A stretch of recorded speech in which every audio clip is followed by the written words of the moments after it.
Salut, c'est Trado, content de vous retrouver pour la mise à jour des zones d'accumulation rationnelle pour l'or, l'argent et les platinoïdes. On commence comme d'habitude par les actualités. Je l'ai sous les yeux le graphe. Là, regardez, il y a eu une belle attaque baissière suite à l'élection de Donald Trump. Pourquoi? Eh bien, tout simplement parce que ça faisait partie de ce qu'on appelle le Trump Trade, c'est-à-dire parier sur des actifs dans l'optique d'un scénario. L'achat de Bitcoin, l'achat de l'or faisait partie de Trump Trade. Une fois qu'il a été élu, eh bien ça limitait, voire ça annulait l'intérêt de ce trade puisqu'il n'y avait plus de paris, il était réalisé. Ça a donc décliné et puis là on a rebondi parfaitement sur la zone d'accumulation rationnelle des 26,54, 26,05. Première actualité, nous vient de Washington Post. Alors c'est très intéressant. Non, Jerusalem Post. Pourquoi c'est intéressant?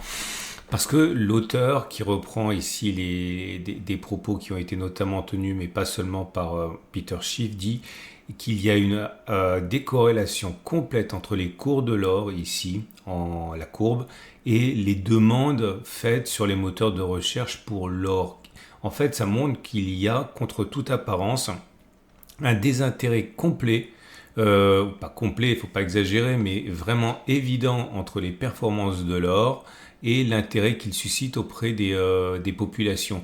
Je trouve à titre personnel que c'est une très bonne nouvelle puisqu'on est loin de la période d'euphorie à laquelle on pourrait assister bientôt et pour l'instant ça monte essentiellement, on en a déjà parlé, à cause ou grâce au marché asiatique, les occidentaux sans se détourner parce qu'il y a quand même une augmentation des achats mais ça reste quand même vraiment, j'ai envie de dire, confidentiel. Deuxième article que j'ai trouvé pour vous qui pourrait vous intéresser, ça nous vient de Coinpedia. Ça nous vient en fait d'un article qui reprend JP Morgan, la banque, qui explique que il va y avoir pareil, c'est une tendance, c'est ce qu'on appelle le debasement trade. Après le Trump trade, c'est l'idée selon laquelle la mise en pratique des politiques prônées par Trump vont entraîner de l'inflation et un affaiblissement du dollar.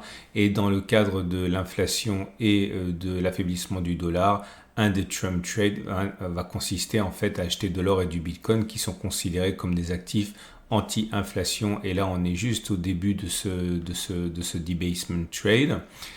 Troisième article que j'ai trouvé pour vous qui pourrait vous intéresser, c'est un article qui nous vient de Investing qui reprend les propos notamment de Citi qui explique que dans le chaos actuel, il risque d'y avoir un plongeon jusqu'à 2700 $ de l'or et que si ça devait arriver, il faudrait absolument acheter avec un objectif d'aller chercher les 3000 $. Donc attention à la baisse et surtout, si on en croit Citi, attention de ne pas louper la baisse qu'il pourrait y avoir à court terme. Dernier article que j'ai trouvé pour vous, c'est l'argent. L'argent qui est toujours en retard, même s'il augmente plus que l'or cette année, ou du moins depuis quelques mois, est toujours très en retard en termes de ratio or-argent. Les grandes banques qui sont reprises ici dans l'article de Kitco, notamment UBS, considèrent qu'il va y avoir un moment où la demande d'or va se déverser sur l'argent, notamment à cause du prix. Et parce que c'est toujours ce qui se passe quand il y a une faim, un appétit modéré pour l'or, l'argent en bénéficie. Et UBS dit que ça ne va pas être différent cette fois. Et l'ensemble des articles pointent vers le fait que l'argent devrait vraiment performer en 2024-2025. Et Kitco considère que viser 50 $ pour 2025, ça semble être dans les tuyaux. Et pourquoi pas 77 en 2028 avec un pic peut-être à 82 en 2030.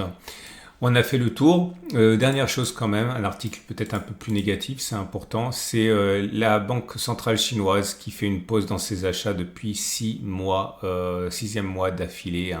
Il faut y voir différentes choses, notamment le coût, puisque les Chinois, les Indiens, surtout les Chinois aiment bien acheter pendant les creux.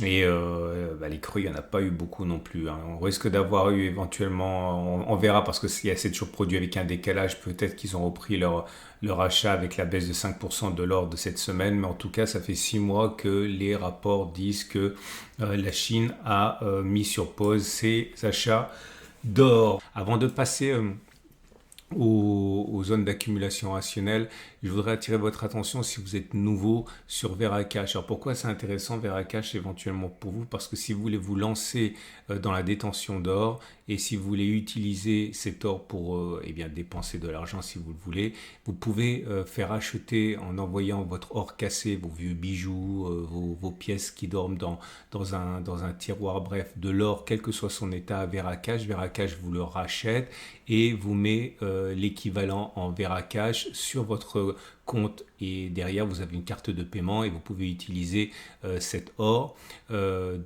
approvisionner avec votre or cassé, votre or déclassé, cet or dont vous ne voulez pas, et ça vous permet de mettre le pied dans ce circuit de l'or remonétisé en dehors du secteur bancaire. Bref, ça peut être une solution pour vous. Vous avez un lien juste en dessous de la vidéo pour accéder à ça. Et ça vous permettra encore une fois de pouvoir profiter de cet or que vous pensiez dormant en le remonétisant.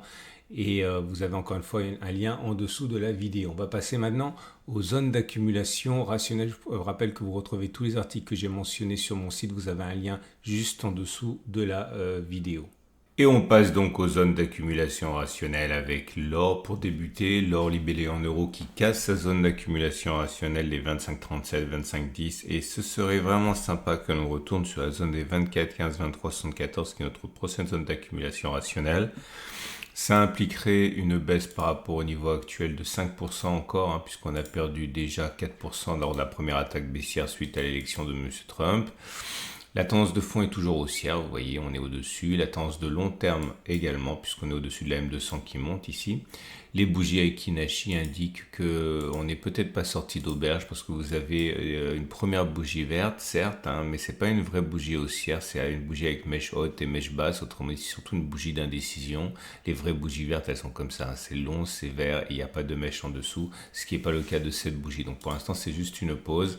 En tout cas, normalement, si vous êtes un adepte de l'accumulation rationnelle, vous avez fait une accumulation sur cette zone, reste à maintenir l'épuisette ouverte sur les 24,15, 23,74 si vous adhérez au principe.